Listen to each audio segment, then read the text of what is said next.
चलिए ध्यान से देखिएगा, समझने की कोशिश कीजिएगा। चलिए पिछले क्लास में सबसे लास्ट जो फार्मूला आया था वो formula speed of wave in air का जो फार्मूला आया था एयर के लिए सिर्फ, यानी speed of wave in air. Speed of wave in air का जो फार्मूला आया था आपको v बराबर under root gamma T by rho और फिर इक्वल टू था under root gamma R T by M. ये आया था आपका speed of sound, speed of wave in air. Air में स्पीड ऑफ वेव का मेनली ये फार्मूला आपको याद रखना है, ठीक है। Speed of wave in air का मेनली ये फार्मूला आपको क्या करना है, लर्न करके रखना है। बात समझ लिए ध्यान से, ठीक है। तो यहाँ पर बात समझने की कोशिश करेंगे, आगे हम क्या कहना चाह रहे हैं। देखिए गामा जो है यहाँ पर Cp बाई Cv है, इस बात को ध्यान दीजिएगा। और m जो है आपका मोलर मास है। m क्या है यहाँ पर, आपका मोलर मास है। मोलर मास ऑफ गैस, जो गैस आप में आपका वेव ट्रेवल कर रहा है। देखिए अब डिपेंडेंस ऑफ निकालते हैं, स्पीड ऑफ साउंड वेव है, यानी डिपेंडेंस मतलब speed of sound wave, sorry speed of wave जो है या साउंड वेव जो भी है एयर में किन किन बातों पर डिपेंड करेगा, यानी किस तरह से वैरी करेगा, उसको निकालने की कोशिश करते हैं, ठीक है। तो बात समझिएगा अच्छी तरह से, यहाँ पर क्या है आपका, है ना। देखिए सबसे पहले टेम्परेचर, यानी कि speed of wave in air depends, मतलब कि पहला में लिखते हैं ऑन टेम्परेचर। टेम्परेचर पर ये डिपेंड करता है, किस पर डिपेंड करता है, टेम्परेचर पर डिपेंड करता है। इसको डिस्कशन कर रहे हैं, देखिए ध्यान से। तो सब कुछ कांस्टेंट रहेगा, यानी गामा आर और एम ये सब कांस्टेंट है। तो आप देख रहे हैं भी directly to under root temperature है, यानी कि आप कह सकते हैं कि V2 बाई V1 जो होगा आपका under root T2 by T1 होगा। याद कर लीजिए, यानी कि जब आप बढ़ाएंगे टेम्परेचर तो speed of wave in air बढ़ जाएगा। Speed of wave in air क्या होगा आपका, इंक्रीज कर जाएगा। इस बात को समझ लीजिए अच्छी तरह से, स्पीड ऑफ वेव क्या है आपका, इंक्रीज कर जाएगा। हम इस बात का डिस्कशन कर रहे हैं, बात समझ लीजिए अच्छी तरह से, है ना। यानी कि speed of wave in air क्या है आपका, इंक्रीज कर जाएगा। इस बात को समझ लीजिए अच्छी तरह से। तो अब टेम्परेचर बढ़ने से speed of wave in air क्या होगा, आपका इंक्रीज करेगा, आपका बढ़ जाएगा। इस बात को समझ लीजिए अच्छी तरह से, है ना। अब देखिए इसके बाद की बात करते हैं, क्या इसके बाद की बात करते हैं। तो देखिए क्या होगा यहाँ पर, उसको समझने की कोशिश करते हैं। देखिए टेम्परेचर जब बढ़ाएंगे तो टेम्परेचर जब बढ़ाएंगे तो कितना पर आपका किस तरह से बढ़ेगा, तो इसका एक क्वेश्चन करवाएंगे आगे, तो फिर बात समझ में आ जाएगा आपको कि हम क्या कहना चाह रहे हैं, जो ठीक है। तो देखिए यहाँ ध्यान से समझ लीजिए यहाँ पर क्या है जो, ठीक है। अब देखिए यहाँ पर दूसरा, हम लोग मोलर मास पर डिपेंड करते हैं। तो मोलर मास जो होगा दूसरा, molar mass of gas, molar mass of gas, जो गैस लेंगे उसका मोलर मास। तो अब देखिए ध्यान से, ये इनवर्सली प्रोपोर्शनल है, यहाँ पर सब कुछ कांस्टेंट रहने के बाद ये इनवर्सली प्रोपोर्शनल है मोलर मास का। देखिए ध्यान से, यानी कहने का मतलब ये हुआ कि वह गैस जिसका मोलर मास ज्यादा होगा उसमें स्पीड ऑफ साउंड क्या होगा, कम होगा। यानी कह सकते हैं यहाँ पर कि V2 बाई V1 जो होगा वो under root M1 by M2 होगा। देखिए लेकिन बाकी सब कंडीशन कांस्टेंट होना चाहिए, ऐसा नहीं कि बाकी सभी कंडीशन वेरी करते रहे। अगर मोलर मास को ले रहे तो टेम्परेचर कांस्टेंट होगा, गामा कांस्टेंट होगा। आए बस सब पर क्वेश्चन अभी करवा रहे हैं, टेंशन मत लीजिए, तब और क्लियर हो जाएगा data. Molar mass of the gas. देखिए दूसरा डेंसिटी, क्या डेंसिटी ऑफ गैस। तो तीसरा जो है आपका डेंसिटी ऑफ गैस है, क्या है, डेंसिटी ऑफ गैस, है ना, डेंसिटी ऑफ गैस। तो डेंसिटी जो गैस का है वो समझ लीजिए यहाँ भी क्या है, inversely proportional to under root है आपका डेंसिटी का। यानी V2 by V1 equal to under root होगा ρ1 बाई ρ2। यानी मोलर मास जिस तरह से डिपेंड करा उसी तरह से डेंसिटी ऑफ गैस पर भी डिपेंड करेगा, है ना। दो सिस्टम रहेगा, दोनों का डेंसिटी ऑफ गैस अलग अलग रहेगा, तो आपका इसी तरह से ये क्या करेगा, उस पर डिपेंड करेगा। इस बात को समझ लीजिए अच्छी तरह से। चौथा, हम लोग प्रेशर की बात करते हैं। क्या करते हैं? प्रेशर की बात करते हैं। Pressure of gas, pressure of gas, है ना। प्रेशर ऑफ गैस पर किस तरह से डिपेंड है, आप लोग बताइए। प्रेशर ऑफ गैस पर ये किस प्रकार से डिपेंड कर रहा है उसको बताइए ध्यान से। फार्मूला आपके सामने है। फार्मूला क्या है आपके? V डायरेक्टली प्रोपोर्शनल है P के। देख करके बोलिएगा तो कंफ्यूजन होगा, है ना। V चलिए हम directly proportional under root P के। चलिए वो सब कुछ नहीं है। स्पीड प्रेशर ऑफ गैस में हम लोग लिखेंगे, देखिए एक पॉइंट लिख रहे हैं, ध्यान से सुनिएगा, उसके बाद हमसे जो पूछना पूछ लीजिएगा। Speed of wave is independent, speed of wave is independent from pressure of gas, pressure of gas. यानी स्पीड ऑफ वेव जो है इंडिपेंडेंट है प्रेशर ऑफ गैस से। इस बात को समझ लीजिए इसी तरह से, बात समझने की कोशिश कीजिए। Speed of wave is independent from pressure of gas, यानी प्रेशर ऑफ गैस से क्या है, ये इंडिपेंडेंट है। आप कहिए सर आपको धोखा दे दिए, तो इस पर क्वेश्चन बहुत बार कंपटीशन में आ चुका है। इस बात को समझ लीजिए अच्छी तरह से हम क्या कहना चाह रहे हैं। यानी कि प्रेशर ऑफ गैस पर आपका स्पीड ऑफ वेव डिपेंड नहीं करता है, मतलब प्रेशर चेंज करेगा तो स्पीड ऑफ गैस पर कोई फर्क नहीं पड़ेगा इन्वायरमेंट में। ऐसा क्यों, तो उसका रीजन क्या है वो समझ लीजिए। एक्चुअली देखिए डेंसिटी ऑफ गैस जो है इंडिपेंडेंट होता है प्रेशर से, इंडिपेंडेंट होता है प्रेशर, मतलब कि प्रेशर 1 atm भी है और ऑक्सीजन गैस है 1 लीटर में, तो उसका डेंसिटी अलग होगा, हाइड्रोजन का अलग होगा। लेकिन अगर आप डेंसिटी को छोड़ के सिर्फ प्रेशर को कर रहे हैं कंपेयर, तो याद कीजिए जब भी किसी गैस पर प्रेशर बढ़ाएंगे तो उसका वॉल्यूम घटेगा और डेंसिटी बढ़ जाएगा। यानी किसी गैस का अगर प्रेशर बढ़ेगा तो डेंसिटी भी बढ़ेगा, एकदम निश्चित फिक्स है। और तब उस कंडीशन में क्या होता है, प्रेशर बाई डेंसिटी का जो रेशियो है, प्रेशर बाई डेंसिटी का जो रेशियो है वो क्या होता है, आप समझ लीजिए बात को। प्रेशर बाई डेंसिटी का जो रेशियो है वो कांस्टेंट रह जाता है। यानी प्रेशर को जब बदलेंगे तो डेंसिटी भी बदलेगा हर हाल में, और P बाई रो कांस्टेंट हो जाता है। यानी speed of wave is independent from pressure of gas. Pressure of gas से क्या होता है, इंडिपेंडेंट होता है। इस बात को ध्यान से समझ लीजिए। और अगर कुछ पूछना है तो हमको बोलिए, और नहीं तो फिर हम तो आगे बढ़ जाएंगे सीधा सीधा, वो आप जानते हैं। देख ली ध्यान से, है ना। तो ये हुआ इतना। अभी और डिपेंडेंस बता रहे हैं, है ना। पहले थ्योरी, उसके बाद फिर प्रॉब्लम की बात करेंगे।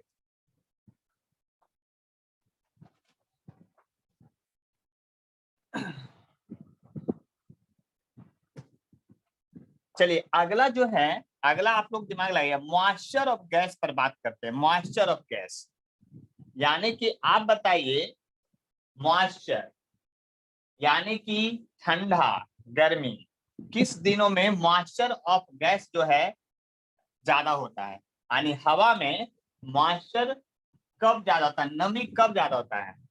अभी ठंडा मतलब बारिश के मौसम में, ठंडा के मौसम में, कि गर्मी के मौसम में। मॉइस्चर तो हमेशा बदलते रहता है, पेपर में डेली देते रहता है कि मॉइस्चर है 90%, 99%, 60%, 70%, उसको बात करते हैं। यानी स्पीड ऑफ वेव जो है डिपेंडेंसी का जो बात है, किस पर अब हम लोग देखना चाहते हैं। पांचवा पॉइंट हो गया moisture, moisture of gas. Moisture of gas की बात करते हैं, किसका, मॉइस्चर ऑफ गैस। तो आप लोग बताइए मॉइस्चर ऑफ गैस पर ये किस प्रकार से डिपेंड करेगा, क्योंकि फार्मूला में तो था ही नहीं।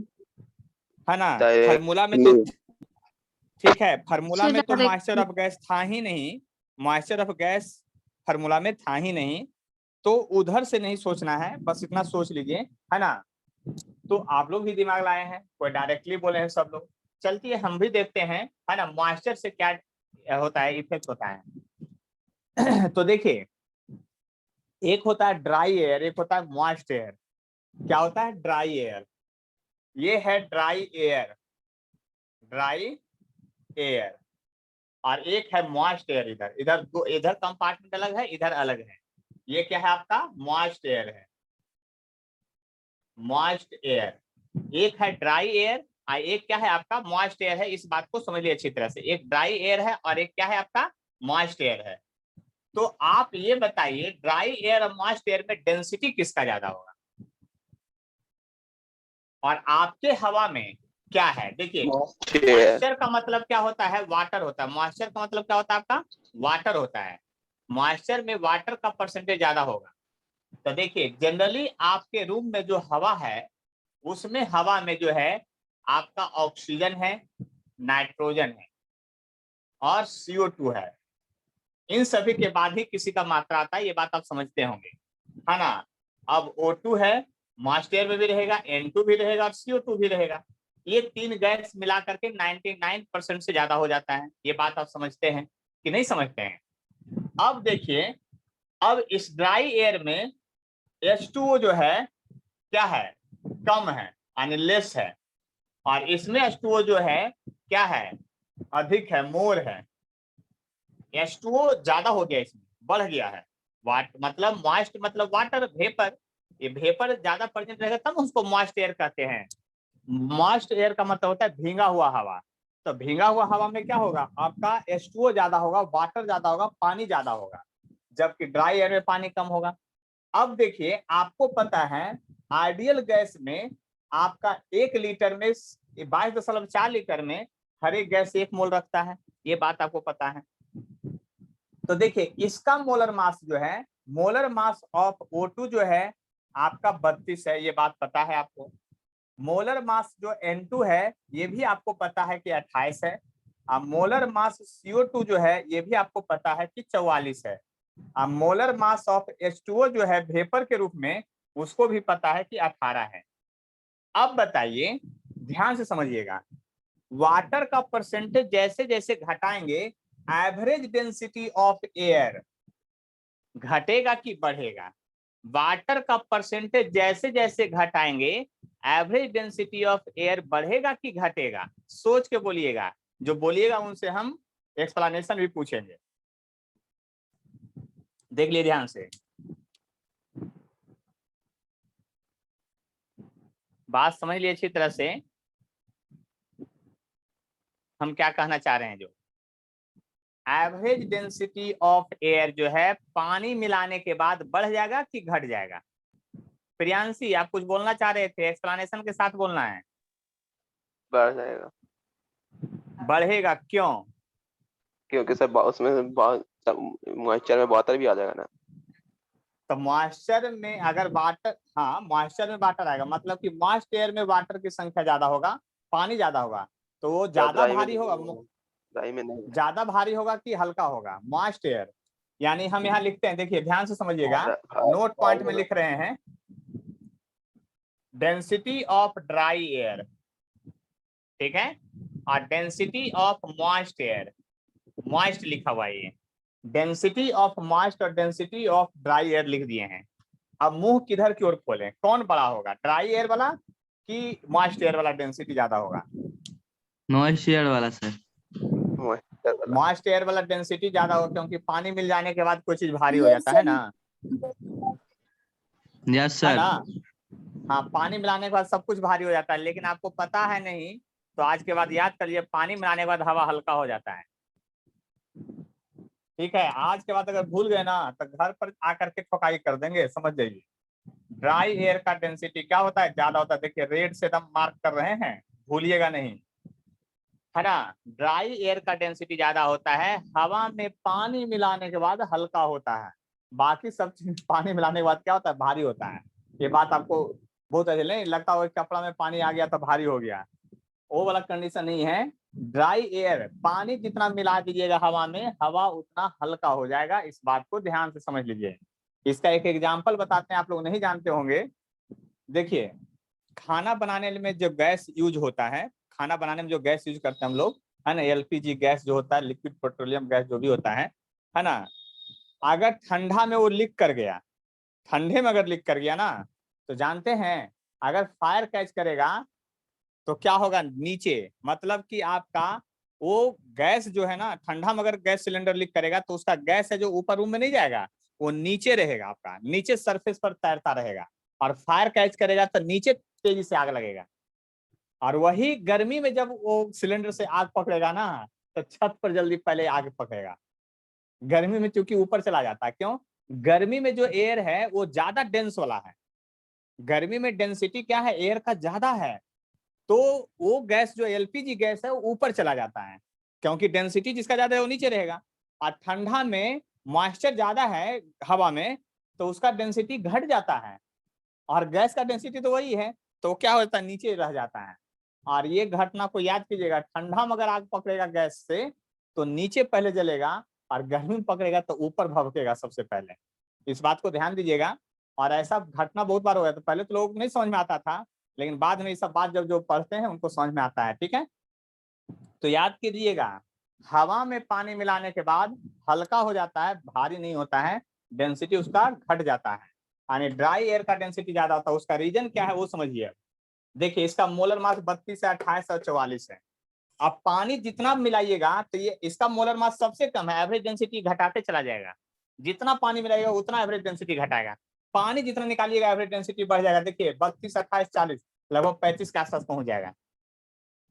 या इसको छोड़ दिए, इसका तो परसेंटेज है ही नहीं, ये दोनों मिला दिए लगभग 30 के आसपास होगा एवरेज डेंसिटी, ये दोनों को मिलाइएगा तो।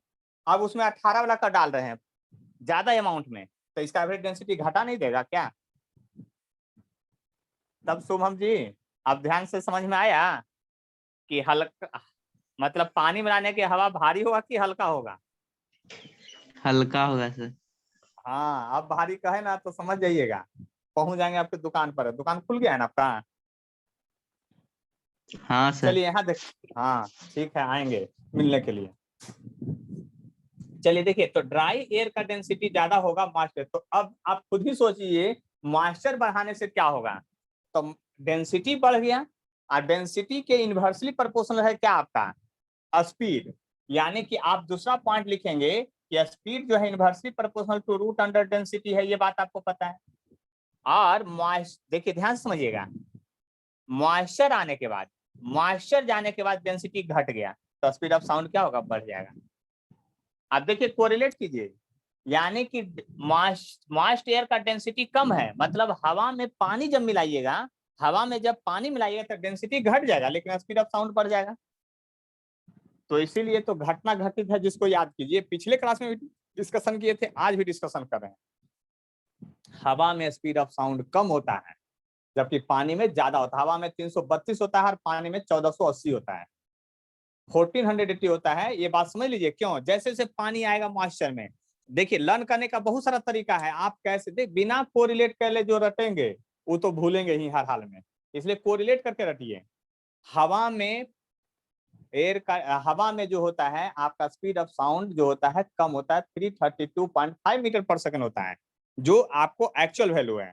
आप पानी में 1482 या 80 मानते हैं हम लोग, या 1500 भी मान लेते हैं, तो पानी में स्पीड ऑफ साउंड ज्यादा है। उधर हम मॉडल्स ऑफ इलास्टिसिटी से प्रूफ कर दिए थे, याद कर लीजिए पिछले क्लास में।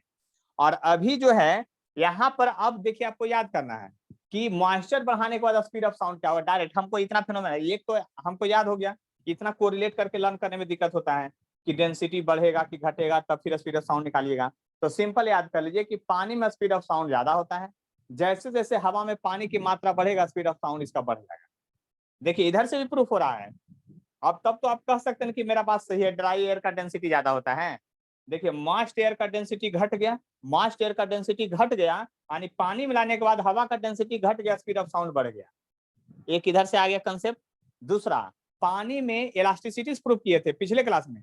पानी में मतलब कि साउंड वेव का, यानी वेव का स्पीड है जो ज्यादा है और हवा में कम है, तो हवा में जैसे जैसे पानी आएगा, जैसे जैसे मॉइस्चर बढ़ेगा, स्पीड ऑफ साउंड बढ़ जाएगा आपका। स्पीड ऑफ साउंड क्या है आपका, बढ़ जाएगा हर हाल में, यानी दोनों तरफ से आ रहा है सही। इसका मतलब ये भी कंसेप्ट सही है कि ड्राई एयर का डेंसिटी ज्यादा होगा और मॉइस्ट एयर का डेंसिटी क्या होगा, कम होगा। तो मॉइस्चर ऑफ गैस से कैसे इनडायरेक्टली डिपेंडेंट है, जब आप मॉइस्चर ऑफ गैस बढ़ेगा तो स्पीड ऑफ साउंड इंक्रीज करेगा, है ना। यानी स्पीड ऑफ, यहाँ पर लिख देंगे स्पीड ऑफ वेव जो है वो डायरेक्टली प्रोपोर्शनल है मॉइस्चर ऑफ गैस,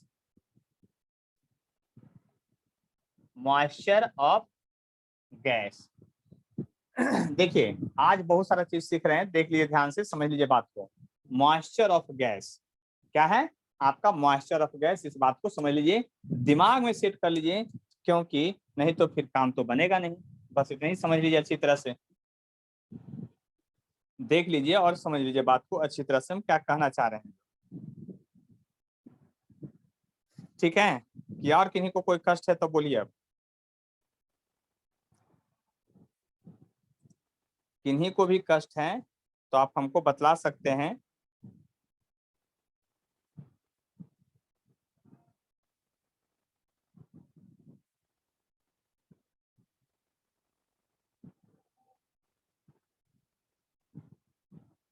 किन्हीं को कोई कष्ट है तो पूछिए, जो भी डाउट है हम बताने के लिए तैयार हैं, बस इतना ही याद रखिए।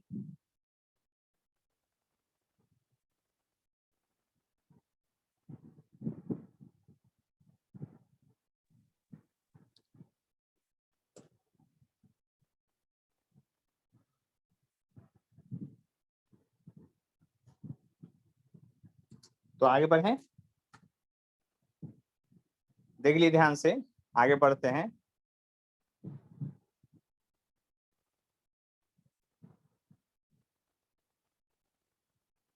देखिए बात को समझने की कोशिश कीजिएगा, है ना।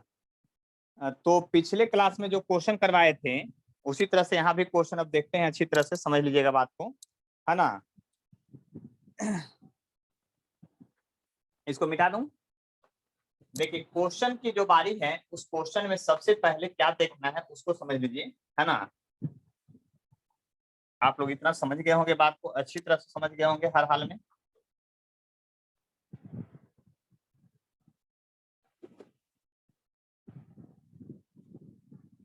देखिए बात को समझिएगा।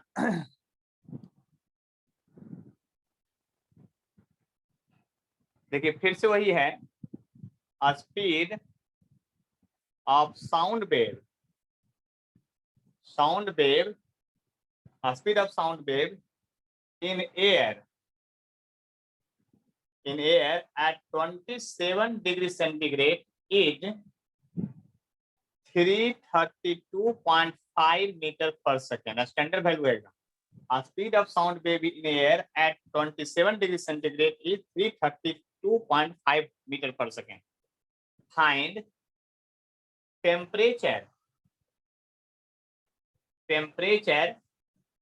at which, find temperature at which a speed of sound wave is double. चलिए जल्दी से बना के बताइए, आंसर व्हाट्सएप पर भेजिए फटाफट, एकदम तेजी से, फास्ट में एकदम भेजिए, टेंशन मत लीजिए।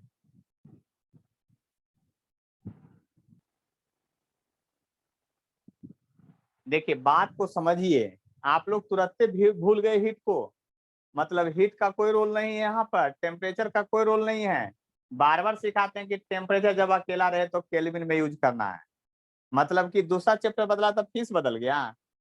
हाँ, यहाँ सिर्फ टेम्परेचर है फार्मूला में, तो आपको जब टेम्परेचर है सिर्फ फार्मूला में, तब V2/V1 इक्वल टू √T2/T1, ये फार्मूला अभी फार्मूला लिखे, अभी गायब हो गया फट से। कहता है किस टेम्परेचर स्पीड ऑफ साउंड दुगना हो जाएगा, तो आप 2V1/V1 लिखिएगा और √T2/T1 लिखिएगा, और T1 कितना है, 27 है, तो 300 केल्विन हुआ। आए बात समझ में। और तब T2 बराबर कितना हो गया, 300 गुने 4 यानी 1200 केल्विन हो गया। और आपका T2 बराबर हो गया 1200 माइनस 273, तो यानी 927 डिग्री सेंटीग्रेड। आया बात समझ में?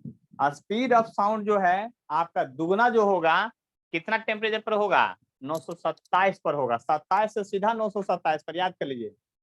तो बात को समझ में आ गया हम क्या कहना चाह रहे हैं। जो ऐसा नहीं कि हीट बल्ब हीटेड चैप्टर में लगेगा लागू, और यह तो फॉर्मूला एकदम 100% kinetic of theory of gases वाला है। नहीं, speed of sound, speed of जो हाँ गैसेस पार्टिकल जो था वो टेम्परेचर पर डिपेंड कर रहा था। यहाँ स्पीड ऑफ साउंड वेव या वेव जो है वो भी मीडियम में टेम्परेचर पर उसी तरह से डिपेंड कर रहा है। तो आपको बात समझ में आ गया हो कि हम क्या कहना चाह रहे हैं। जो कि अभी भी कंफ्यूजन है, बोलिए जल्दी से, अगली बार में कोई गलती नहीं होना चाहिए। तो परेशानी है तो बोलिए अब।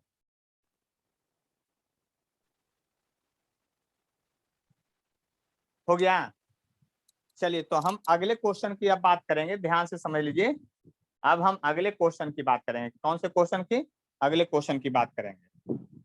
देखिए इसको देख लीजिए एक बार, आपको समझ में आ गया होगा अच्छी तरह से, एकदम क्लियर पिक्चर जा रहा है ना? तो अब देखिए यहाँ पर यही क्वेश्चन को थोड़ा सा हम फॉर्मेटिंग कर देते हैं। देखिए क्वेश्चन में दिया speed of sound wave in air at 27 degree centigrade is 332.5 metre पर second.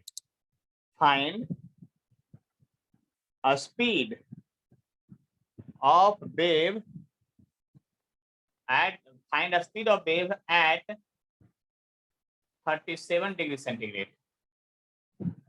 Find a speed of wave at 37 degree centigrade. 37 degree centigrade पर कितना स्पीड होगा ये बताना है अब आपको। अब आपको बुखार छूटेगा कैलकुलेशन में। एग्जैक्ट कैलकुलेशन करके भेजिएगा तब आंसर आएगा, नहीं तो समझ लीजिएगा।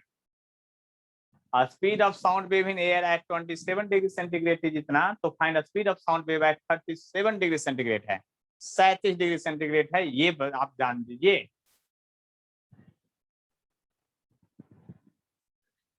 जल्दी से बनाइए और भेजिए हमारे व्हाट्सएप पर। आपके 38 नहीं डिग्री में डिग्री ले लिया, केल्विन में जान। चलिए कुछ बोलिए, कुछ बोल। 339 का आप आसपास भेजिए भेजिए 338 मीटर भेजिए। पर सेकंड। 338 यहाँ पर 345.8 आया था। चलिए आएगा 338 आएगा या 339 आएगा, 339 आएगा। आंसर जो होगा आंसर जो होगा इसका 338.9 के आसपास आएगा या 89 के आसपास, या इसको आप कह सकते हैं 339 मीटर पर सेकेंड आएगा। ठीक है, बात समझ में आया? तो कहिए सर कैसे बनाए हैं?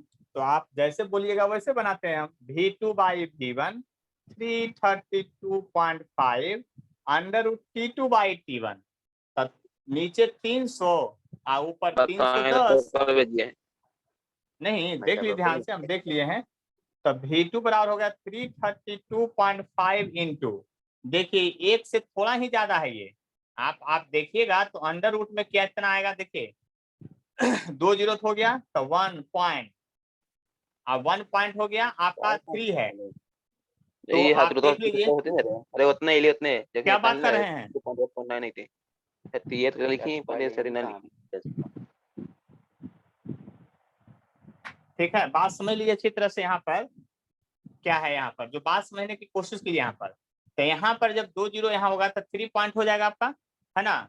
और उसके बाद आप डिवाइड कीजिएगा तो देख लीजिए कितना आएगा आपका, 1 आ गया जो लगेगा नहीं, 0 हो जाएगा, फिर 3 3 या 9 लगेगा, इसका रूट निकालिएगा तो थोड़ा सा बढ़ेगा और लगभग आंसर आ जाएगा आपका V2 जो 339 मीटर पर सेकेंड के आसपास आ जाएगा। ठीक है, गुना भाग इसको करिएगा। तो अब देखिए ध्यान से, हम कैसे आंसर डायरेक्ट बता दिए थे, हम तो बने वो नहीं थे क्वेश्चन, तो आंसर भी याद था, आंसर याद नहीं था। एक ट्रिक बताते हैं, याद कर लीजिएगा, है ना? नोट में ये ट्रिक याद कर लीजिएगा तो कभी कभी बहुत फायदा कर जाएगा।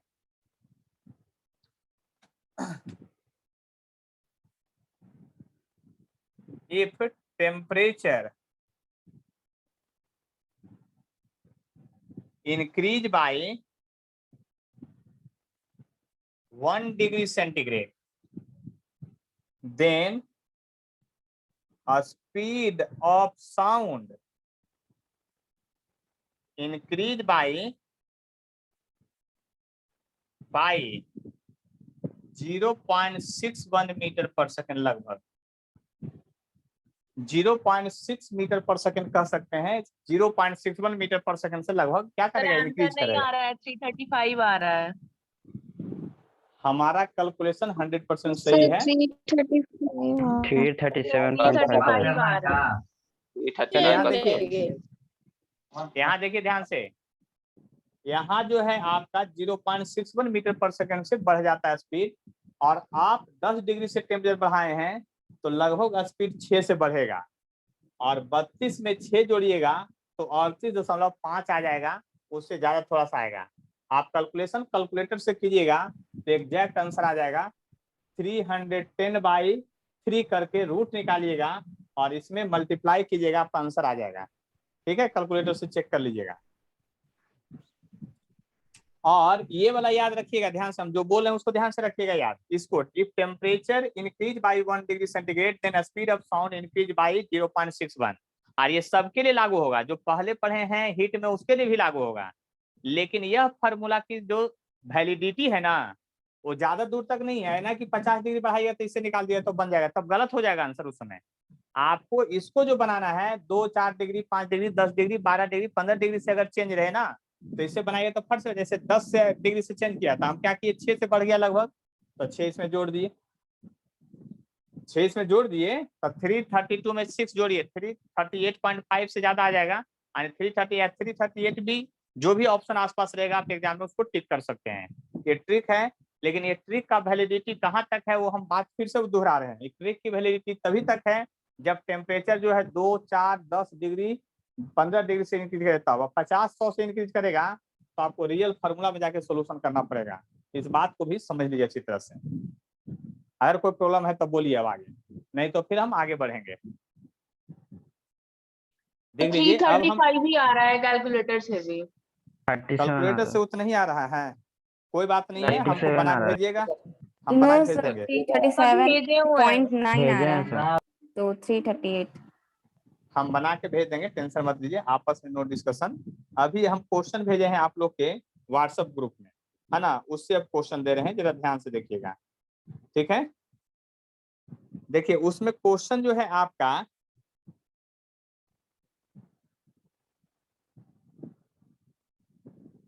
25 नंबर क्वेश्चन बनाइएगा। 25 नंबर क्वेश्चन देखिए आपको भेजे हैं। क्वेश्चन है calculate the temperature at which velocity of sound in oxygen will be same as that of hydrogen at 0 degree. इस क्वेश्चन को बनाइएगा जल्दी से, फास्ट में। 25 नंबर क्वेश्चन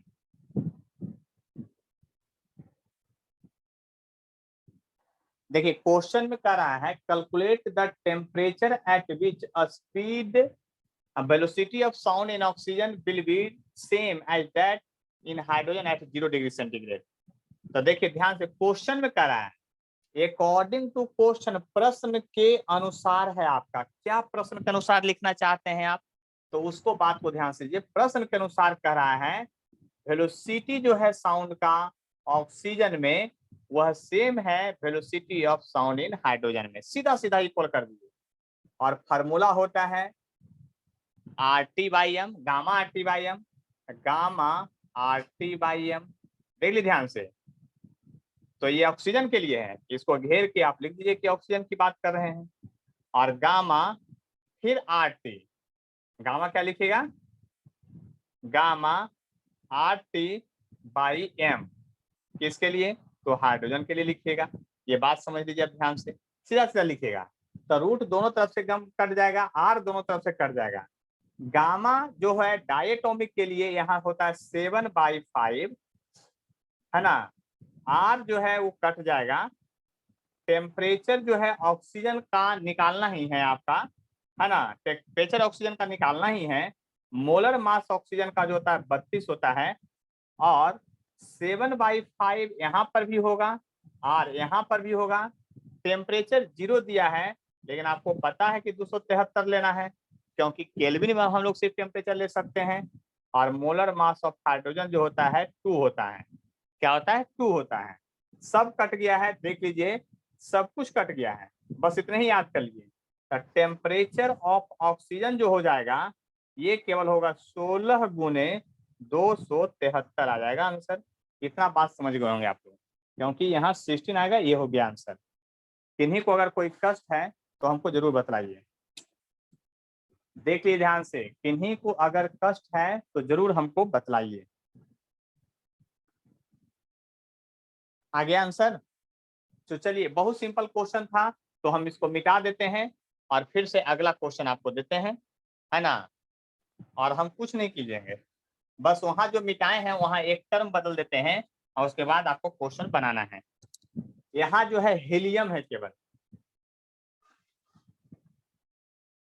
बस आप कुछ नहीं किए हैं, वही क्वेश्चन है। फिर से क्वेश्चन आपके लिए हो गया कि calculate the temperature at which velocity of sound in oxygen will be same as that in helium at 0 degree centigrade. चलिए इस क्वेश्चन को बना के जल्दी से भेजिएगा, क्योंकि सारा क्वेश्चन हम ही बनाएंगे तो फिर गड़बड़ हो सकती है बात।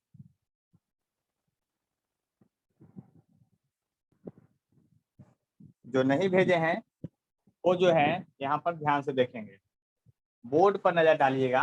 Calculate the temperature at which velocity of sound in oxygen will be same as that in helium at 0 degree.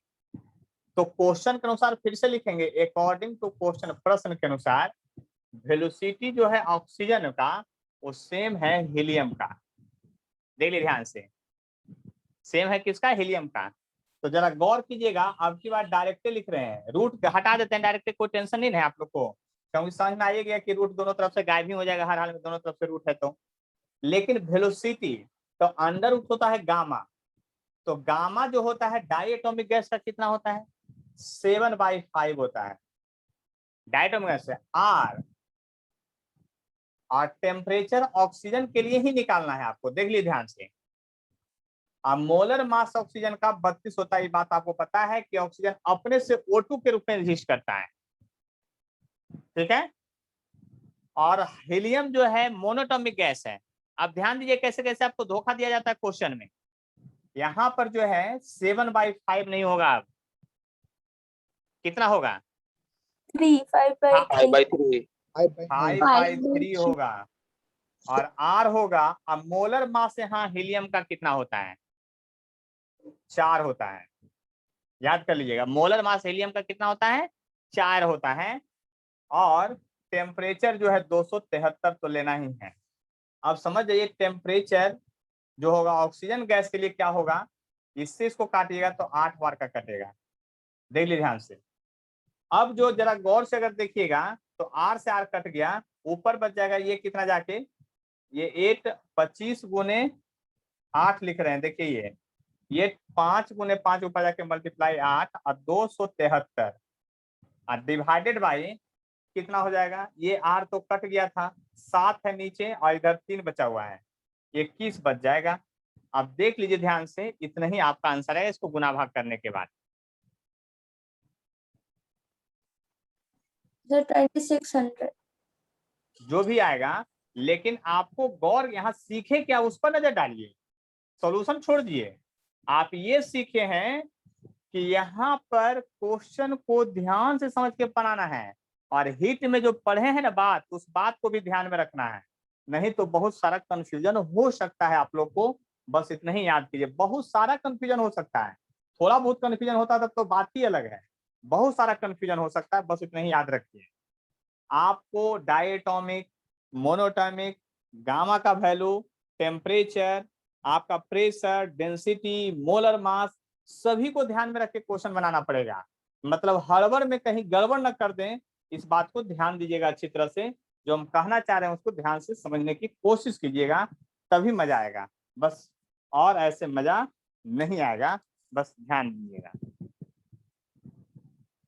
तो आगे बढ़ें, इसको मिटा देते हैं, बाकी तो आप लोगों को समझ में आ गया होगा क्या कहना चाह रहे हैं हम। जो देखिए क्वेश्चन बनाइएगा तभी बात पता चलेगा आपको कि क्वेश्चन का मीनिंग क्या निकल रहा है, इसका थ्योरी का मीनिंग क्या है, अन्यथा तो पता भी नहीं चलेगा आपको। बस इतना ही समझ लीजिए अच्छी तरह से, ठीक है।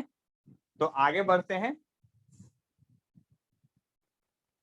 देखिए उसी में फिर आगे क्वेश्चन हम भेजे हैं, हम क्वेश्चन बता रहे हैं number.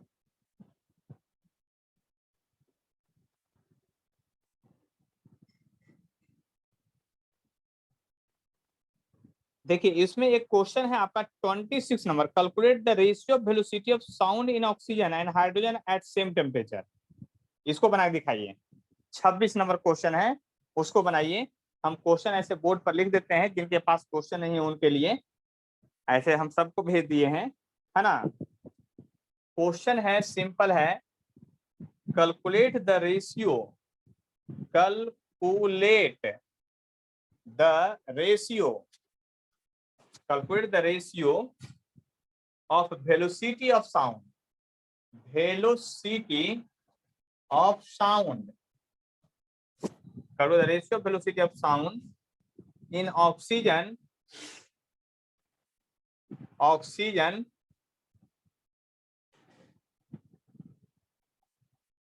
and hydrogen, and hydrogen, hydrogen at same temperature, at same temperature, at same temperature की बात कर रहे हैं, देख लीजिए ध्यान से अच्छी तरह से, at same temperature। बनाइए जल्दी से क्वेश्चन।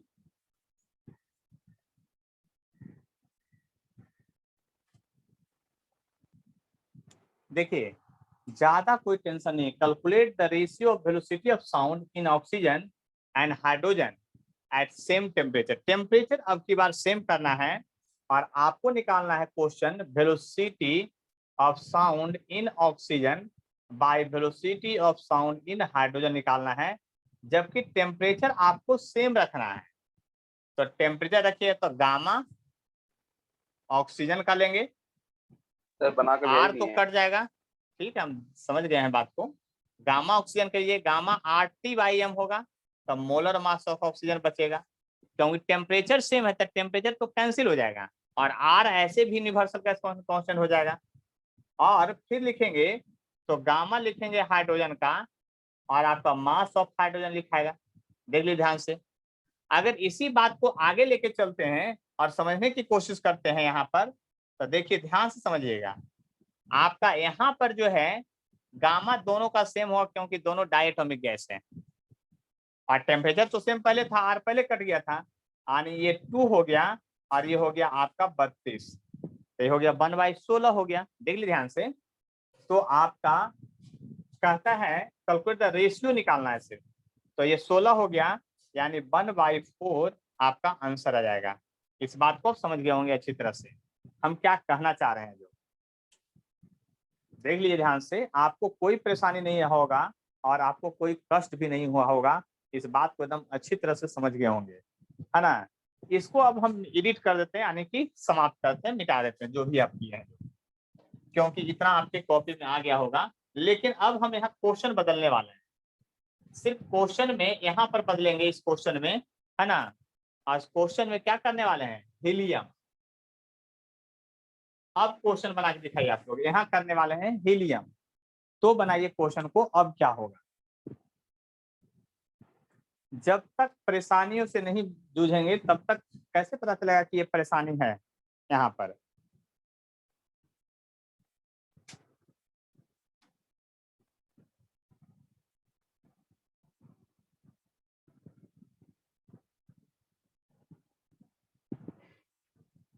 बात समझ लीजिए अच्छी तरह से, लेते हैं इसमें क्वेश्चन, है ना, कि क्या है, जो बात को समझ लीजिए। क्वेश्चन का था calculate the ratio of velocity of sound in oxygen and helium at same temperature है। तो फिर से क्वेश्चन तो वही है, क्वेश्चन में कोई हम चेंजिंग ही नहीं किए हैं, लेकिन आपको भी ऑक्सीजन को O2 लिखते हैं तो हीलियम को He सिर्फ लिखते हैं। याद कर लीजिए, ये ऊपर वाला जो है डायटोमिक गैस है, यानी गामा O2 होगा और मोलर मास O2 होगा।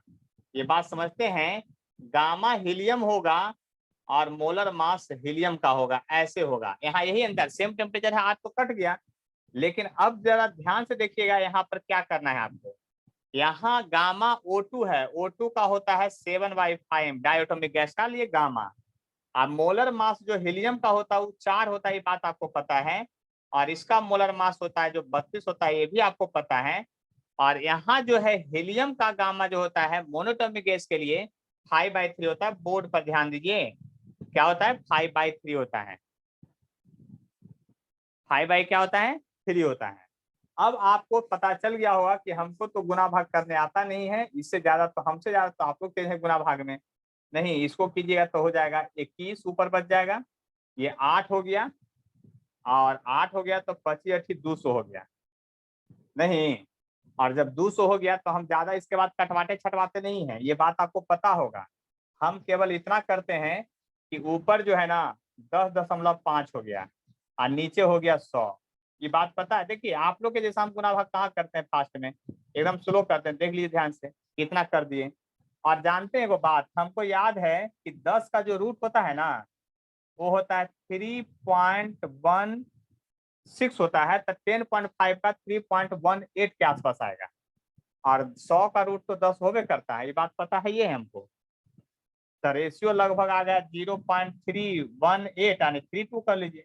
इतना स्पीड का रेशियो होगा, इस बात को आप समझ चुके होंगे अच्छी तरह से। देखिए हम कैसे गुना भाग किए, आप लोग कैसे करते हो आप सोचिए, है ना। हमको तो जल्दी जल्दी करना है तो यही सब काम करना रहता है, ठीक है। तो देखिए इसके बाद एक नेक्स्ट क्वेश्चन है, वो क्वेश्चन जो है आपके व्हाट्सएप पर भेजा हुआ है, वही क्वेश्चन बनाना है आपको। उसी पेज का सबसे लास्ट क्वेश्चन है ना। देखिए ये क्वेश्चन नंबर है जो आपका 33 है, उसको बनाना है। मैन इन हिज बाच बाय साउंड टू सिग्नल, जल्दी से 33 नंबर क्वेश्चन बनाना है। अब लॉजिकल क्वेश्चन आ गया बाद में, जानते हैं जब बैंक पीओ एयरफोर्स का तैयारी कीजिएगा उसमें भी ये क्वेश्चन पूछेगा, है ना। जल्दी से बनाइए क्वेश्चन को।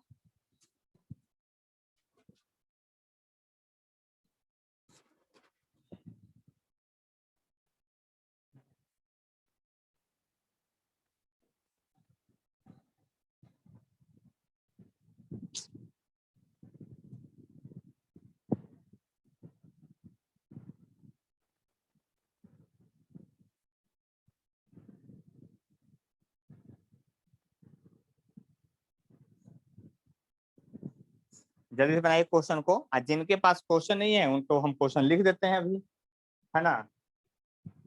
एक साउंड के साथ साथ थोड़ा सा लॉजिकल क्वेश्चन है। लॉजिकल मतलब अपना दिमाग लगाना है। कहता man adjust his watch by the sound signal from a distance tower, he observe that his watch is slow by 2 seconds. Calculate the distance of the tower from the man if temperature of air is 15 degree centigrade और speed of sound is 332 metre पर second at 0 degree. सबसे पहले तो अगर environment का temperature अगर 15 degree है तो 15 डिग्री पर स्पीड ऑफ साउंड पहले निकालना पड़ेगा, उसके बाद ही आगे क्वेश्चन प्रोसीड करेगा। यानी इसमें 2 क्वेश्चन का मिक्सचर है। यानी यहाँ से जो है ये एक अलग क्वेश्चन है, ये लास्ट में जो है दिया हुआ है ये अलग क्वेश्चन है। ये आपका स्पीड अगर टेम्परेचर इन्वायरमेंट का 15 डिग्री है तो 15 डिग्री पर स्पीड ऑफ साउंड पहले निकालना पड़ेगा आपको। तो स्पीड ऑफ साउंड और बाकी सब डाटा सेम है, कुछ नहीं दिया है। इसका मतलब स्पीड ऑफ साउंड जो निकालना है आपको 15 डिग्री पर, 15 डिग्री पर स्पीड ऑफ साउंड क्या है ये निकालना है 15 डिग्री पर। और स्पीड ऑफ साउंड 0 डिग्री पर जो है आपका 332 है।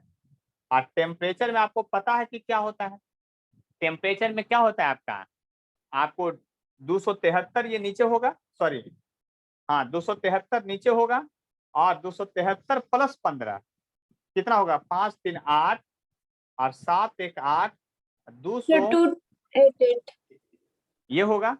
तो यहाँ से वेलोसिटी आप 15 डिग्री सेंटीग्रेड पर निकालिएगा तो आएगा 332 और इनटू कितना आ जाएगा आंसर ये बताइए। तो अंडर रूट में जो है आपको पूरा डाटा लिखना पड़ेगा, गुना भाग तो आप ही को करना पड़ेगा।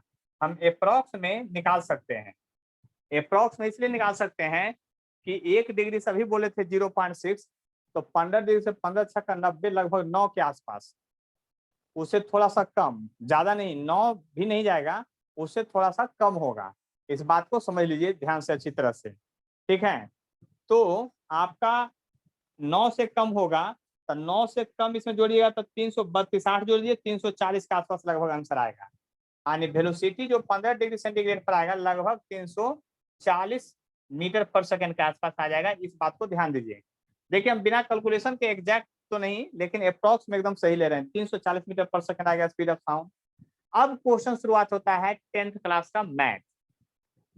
10th क्लास के मैथ का क्वेश्चन है ये। अब आपको, आप यहाँ खड़े हैं, यहाँ देख लीजिए ध्यान से, आप यहाँ पर खड़े हैं, यहाँ पर एक टावर था और वो मंदिर है, टावर है जो मंदिर उस पर लगा हुआ है ना। और आपको पता है कि डेली सुबह सुबह भजन चालू होता है 4 बजे, 5 बजे, 6 बजे, 7 बजे। मान लिया कि आपको एकदम एकदम फिक्स है, पहले के जमाने में तो यही सब होता था ना। मान लिया कि 7 बजे पूरे पूरे पूरे 7 बजे ये साउंड बॉक्स बजने लगा और आपका घर कहीं इधर था या डिस्टेंस टावर आप यहाँ खड़े थे। आपको पता था कि 7 बजे ही हर हाल में वो बजता है, क्या? माइक। जैसे ही माइक बजा अपने घड़ी में 7 बजा दिए आप। क्या बजा दिए? 7 बजा दिए। लेकिन आपको बाद में पता चला कि मेरा घड़ी तो 2 सेकंड स्लो हो गया। देख लीजिए ध्यान से।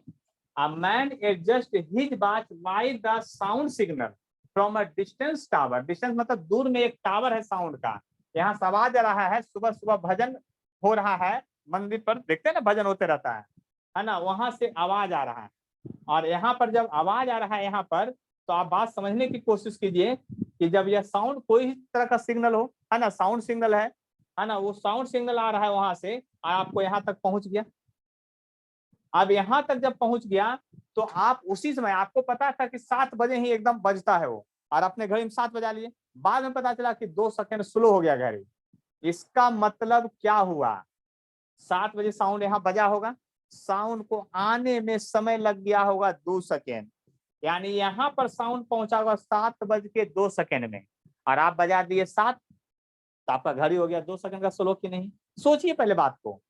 आप यहाँ से 7 बजे साउंड बजाइए, आपको पता था कि 7 बजे बजता है, आपने घड़ी में 7 बजा दिए और 2 सेकंड से घड़ी स्लो हो गया, आपकी घड़ी स्लो हो गया आपका। इसका मतलब क्या हो गया कि 7 बजे यहाँ साउंड बजा होगा फट से और आवाज जो है ट्रेवल करना लगा होगा इस हवा में, चलते चलते कुछ समय के बाद है ना पहुंचेगा, कि चलते पहुंच जाएगा। तो तुरंत जब नहीं पहुंचेगा तो 7:02 में यहाँ पहुंचा होगा और उस समय आप 7 बजा दिए, तो 2 सेकंड का घड़ी आपका स्लो नहीं हो गया? याद कीजिए, यही केस थंडर में होता है, ठनका में होता है। पहले बिजली कर कर कर कर एकदम चमक जाता है ज्यादा, अब बहुत देर के बाद आता है ड्राम ड्रूम आवाज।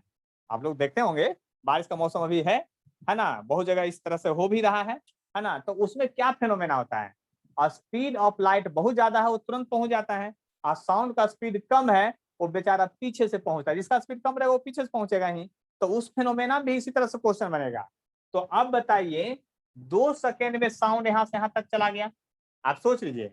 यानी कि इसका मतलब टाइम जो है 2 सेकेंड है यहाँ से यहाँ तक पहुंचने का, और आपके पास स्पीड जो है 340 है। स्पीड क्या है? 340 मीटर पर सेकेंड है। तो दूरी आपको नहीं निकालने आता है, वेलोसिटी गुने टाइम। 340 गुने 2 आपको पता है 8,680 मीटर की दूरी पर होंगे आप। आए समझ में? तो हम तो बोले थे कि ऐसे तो मेरा देखिए एग्जैक्ट आ रहा था आंसर, है ना, कितना हम बोले थे ना, 15 6 का 90 होता है। तो 90 यानी 9 से बढ़ा होगा स्पीड, तो इसमें 9 जोड़िएगा तो कितना हो जाएगा? 341, 341 हो जाएगा। तो 341 अगर यहाँ लिखते हैं तो वहाँ 682 आ जाएगा। हम 40 लिए थे इसलिए हम सोचे थे थोड़ा गुना भाग आसान पड़ेगा, लेकिन आंसर दिया है 682। इसका मतलब यहाँ पर क्या हो गया, आप खुद समझ लिए बात को। यहाँ पर ये गुना भाग करके लाइएगा तो 41 आएगा, और यहाँ पर 41 कर दीजिएगा तो आपको पता है कि यहाँ क्या होगा, 82 हो जाएगा। यही आंसर आया होगा। आया बात समझ में? ये क्वेश्चन बहुत ही अच्छा था, बात समझ गए होंगे। अब की बार फिर से अभी 3 क्वेश्चन आपको भेजे हैं। देखिए फिर से आपके ग्रुप में गया होगा 3 क्वेश्चन, उसको ध्यान से देखिए। 3 क्वेश्चन डायरेक्ट गया होगा अभी का अभी एकदम, ठीक है। तो अभी का जो अभी गया है क्वेश्चन, उसी क्वेश्चन में से बनाना है आपको, है ना। 39 नंबर प्रॉब्लम बनाना है। 39 जल्दी से बनाइए, 39 नंबर फास्ट में बनाइए, 2 क्वेश्चन बनाने के बाद ही छुट्टी मिलेगा। 39 नंबर।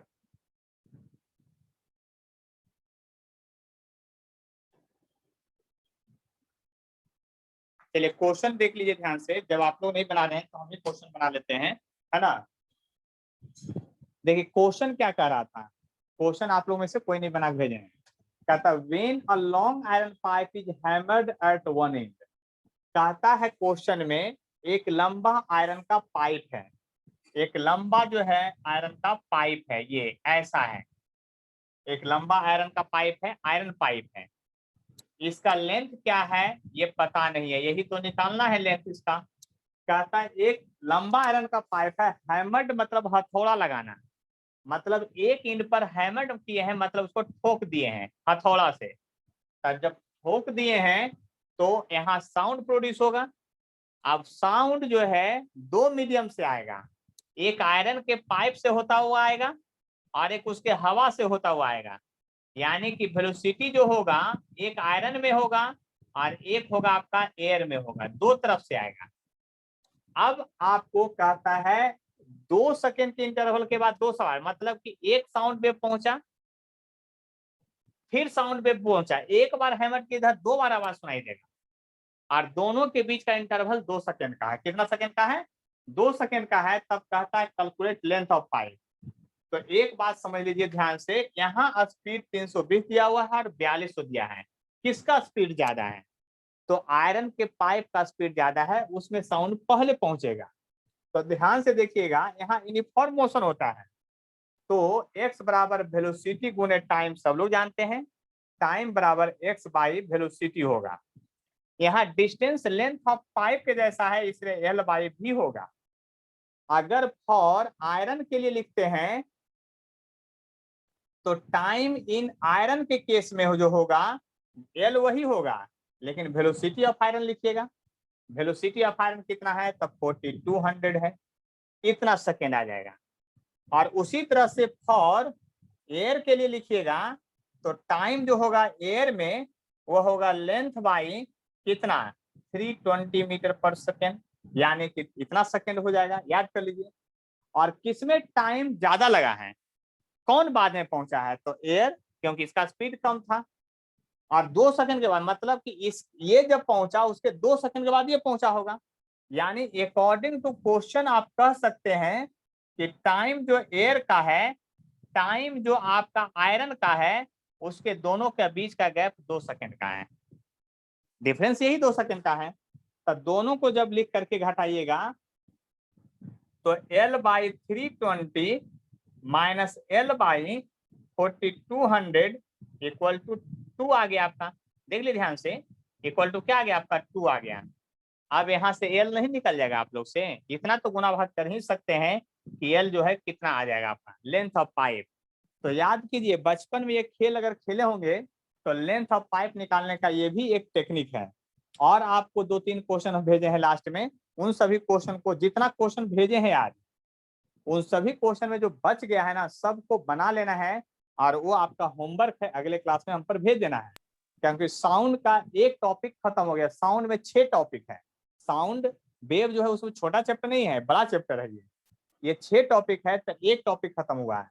अगले क्लास में हम लोग पढ़ेंगे super position of sound wave. 2 wave को सुपर इम्पोज करवाएंगे तो क्या होगा, याद कीजिए। घर में आप लोग जो है लगाते हैं होम थिएटर, तो सारा साउंड बॉक्स एक जगह रखते हैं कि सब अलग अलग कोना में रखते हैं? क्यों रखते हैं? इन सभी चीजों का समझना है बात को, क्यों ऐसा हम लोग करते हैं। जब म्यूजिक बजता है स्टेज पर या कहीं पर, तो देखिएगा एगो ड्रम वाला उधर रहता है, एगो उधर रहता है, सब एक ही जगह बैठ के नहीं बजाता है, चारों तरफ से घेरे रहता है। क्यों ऐसा रहता है? उन सभी रीजन को आपको समझना पड़ेगा, है ना। अगर सुरीला आवाज, है ना, अच्छा आवाज सुनना हो तो क्या करना है, इन सभी चीजों को सुपरपोजिशन ऑफ वेव में हम लोग पढ़ेंगे कि आखिर उसको हम लोग कैसे करेंगे। ठीक है, तो आज का क्लास यहीं तक एंड होता है। अब अगले क्लास में फिर हम लोग मिलेंगे। देख लिए ध्यान से। मीटिंग आज एक बार में होगा। क्या चीज? तो बोलेंगे ब्राइटनेस का भी बहुत ज्यादा हाई होता है। मीटिंग कोई दिक्कत नहीं है, अभी नहीं ब्राइटनेस हाई है, पहले नहीं कम था अब हाई हो गया है, तो अब मीडियम करेंगे, एवरेज निकालेंगे। सर कैमरा हाँ बोलिए। सर डॉपलर इफेक्ट भी ना पढ़ने का इसमें? अभी वो बाद में है, अभी तो एक ही टॉपिक, वो सबसे लास्ट टॉपिक है डॉप्लर इफेक्ट। अभी गिटार सितार सब बजा लेंगे, उसके बाद में डॉप्लर इफेक्ट।